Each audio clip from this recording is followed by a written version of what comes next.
Hi guys, this is Shivali and today I will be sharing with you all 5 of my top 5 weight loss mistakes which I made during these 3 years of unsuccessfully trying to lose weight.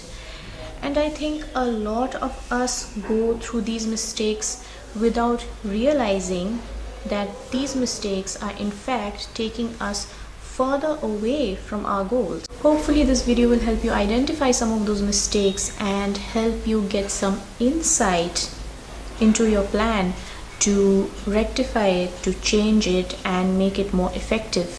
Weight loss mistake number 1. Following the totally wrong nutrition plan for my body type. I have been actively trying to lose weight from early 2014 and I actually thought I was more or less on the right track except a little bit of going off track here and there. A typical breakfast for me during those days would look like this. So 2 slices of decrusted brown bread with 2 egg whites and some orange juice. So I was getting my protein, which is from the egg white, so it's a good thing I'm getting my protein fix in the morning. But I'm not having the yolk. And the egg yolk is much more nutritionally dense than the egg white. And it also has fat, which means I will be able to go longer without refueling. Cutting out the fat from the egg yolk was mistake number 1, because we have been conditioned to think that if you want to lose fat, if you want to lose weight, then you need to cut out, even zeroize fat. And that was my mistake, cutting out the fat. Also, you can see that I did orange juice, which is widely accepted as the healthy choice for a breakfast beverage. But orange juice is high in sugar, and I was not even doing fresh orange juice, I was doing the processed one. So basically I was getting a lesser amount of nutrients with a higher amount of sugar. So this whole breakfast is a recipe for an insulin spike, and insulin is a fat storing dominating hormone, which means that even in the presence of a little bit of insulin, your body cannot burn fat. And that is why insulin resistant people or people who are diabetic have such a hard time losing fat, even though they think they are not eating as much. It is because they have all this insulin circulating in their body and their body does not have the correct hormonal conditions to burn that fat. Another one of my typical breakfasts would look like this. Breakfast cereal with low fat milk with fruits, which is again thought to be very healthy. I actually thought this was healthy. And this is basically just grains plus sugar plus lactose, which is again the sugar from milk. There is apples in there, and apples are, I wouldn't say they're unhealthy, but for someone with insulin resistance who is trying to lose weight, this will spike insulin because one medium apple has around 19 grams of sugar in it. So this breakfast has no protein, no fat. This is basically just carbohydrates and sugar. And the result of this kind of breakfast was I used to get a sugar high for some time, but by the time it was 10:30 in office, I would be ravenously hungry again because the insulin would go up and then it would crash. So I was hungry again, and what did I use to fill that up? Milk tea loaded with sugar. Yes, all the wrong things. It was not uncommon for me to have 6 to 8 cups of tea per day on an average just to get through the day, because I felt I couldn't function without the tea. I was basically operating off of pure refined sugar all day. I did not do much protein as much as required. I used to have a little tiny piece of fish with around 1 small serving of rice with a small side of veggies, very small, like about this much. And then at night I would again have like 2 chapatis with some form of protein, which would be around 2 small pieces of chicken and a side of veggies or dal. And all this time I was thinking, why am I not losing weight when I'm eating so less? I literally eat like 1 little serving of rice, when in fact I was drinking all my calories. And this kind of nutritionally deficient diet led me to have nutritional deficiencies over time. And if you're nutritionally deficient, you will crave, and you will crave hard. I used to crave incredible amounts of chocolate. So I used to eat 2 large apples thinking that it would get this chocolate craving under control. But I would finish those 2 apples and still crave that chocolate. And turns out that I was deficient in magnesium. Weight loss mistake number 2, not managing my stress.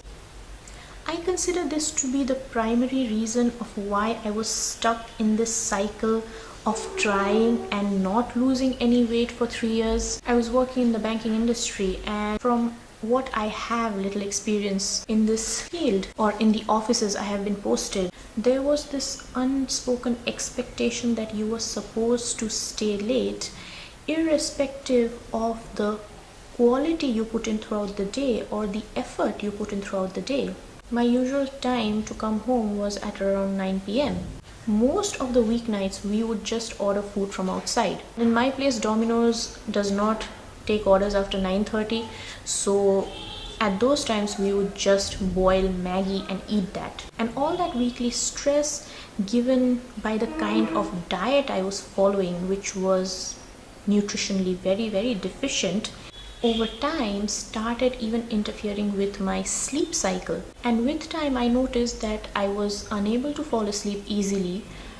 I used to have excessive brain chatter at night. My brain just wouldn't shut up because I would have thoughts like, oh, I have to hit this target tomorrow and I have to do this tomorrow, I have committed to this client, things like that. I started waking up in the middle of the night, unable to go back to sleep again. And there was a point in my life where I would go to bed at around 3 or 4 in the morning and then wake up at 6 o'clock.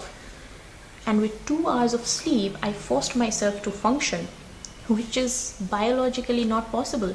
And this is not to take a dig at the kind of job I had.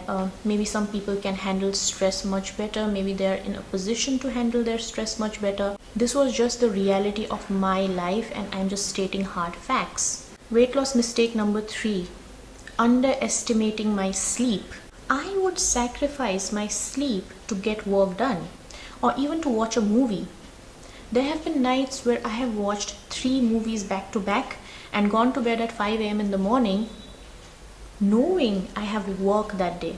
I was trying to distract myself from all this stress I had at work by watching movies from these devices that throw off blue light, which has been scientifically proven to oppose sleep.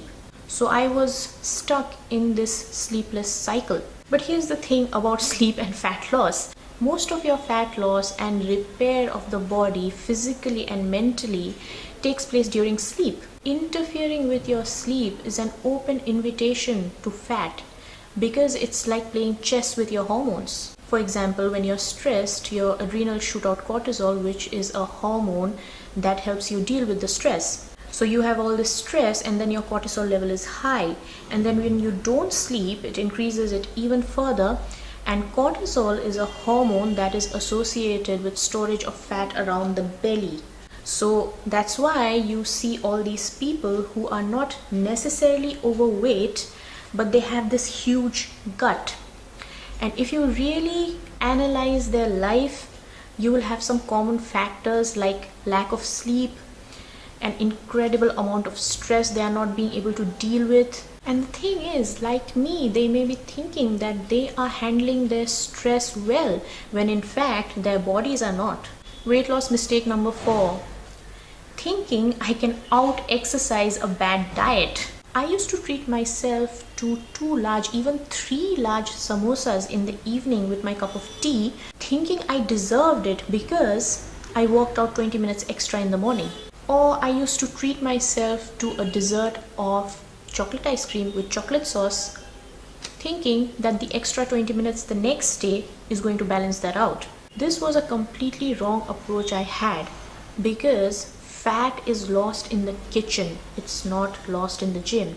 In fact, it's not necessary to exercise if you only want to lose fat, disregarding all the other benefits which exercise has.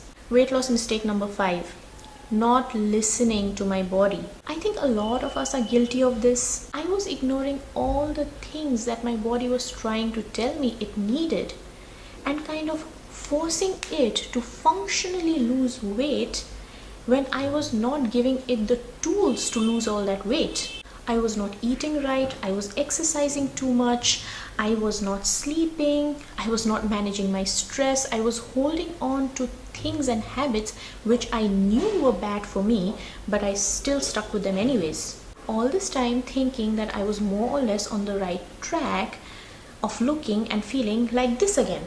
Well, I did not look like this. At my lowest point, I was looking like this and feeling much worse. It was only after I understood these things and the core idea that fitness is supposed to make you feel healthier and reduce stress, and going on this journey of following this kind of lifestyle does not mean you put yourself even under more pressure to achieve those goals, because that is only going to make the situation worse.